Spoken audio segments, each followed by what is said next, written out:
Europe 1 réveille les Français. Europe 1, 7h25, Thomas Soto.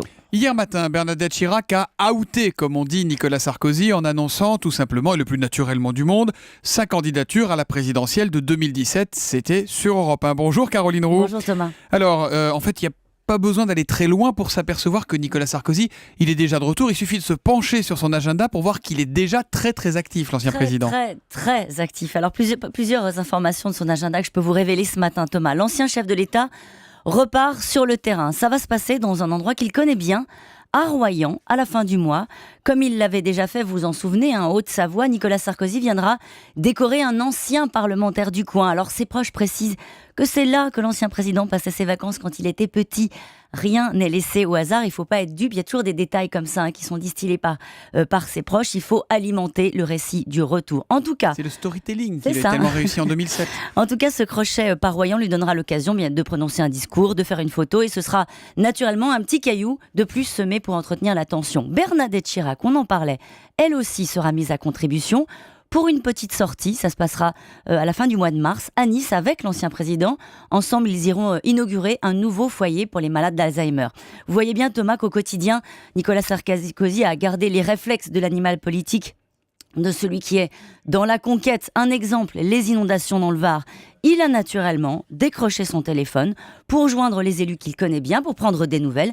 La petite musique d'attente de Nicolas Sarkozy, vous le voyez, de plus en plus présente. Alors Caroline, il y a les déplacements de Nicolas Sarkozy, les coups de fil de Nicolas Sarkozy, mais c'est sur les réseaux sociaux que l'ancien président est finalement redevenu le plus actif. Oui, alors il y a 2 jours, vous l'avez noté, l'ancien président a réactivé son compte Instagram. La dernière photo figée, c'était une image du débat de l'entre-deux tours face à François Hollande. Nouveau départ après Sarkozy.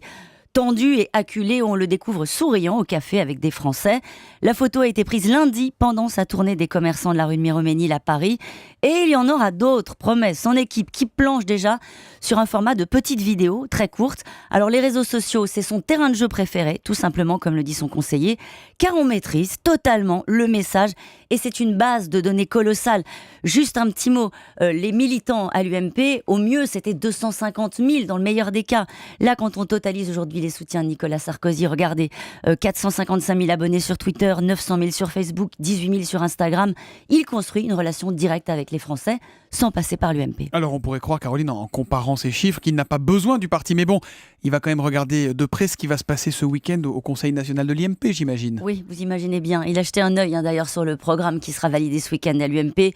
Il a dit ce qu'il avait à dire sur le choix des têtes de liste aux européennes, mais ce n'est pas son sujet. La seule chose qu'il surveille, vous savez quoi ?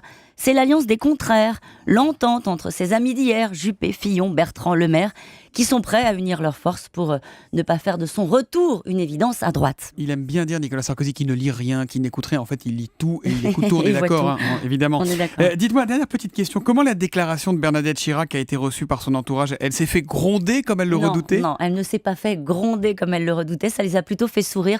Et avec beaucoup de bienveillance, j'ai eu cette phrase d'une proche de Nicolas Sarkozy qui m'a dit « Si un jour il annonçait son retour en politique, ce ne serait sans doute pas Bernadette Chirac qui l'annoncera. » Et quand il l'annoncera, on pourra dire c'est Bernadette Chirac qui l'avait annoncé. Merci Caroline Roux, l'info politique tous les matins à 7h25 sur Europe 1. À demain.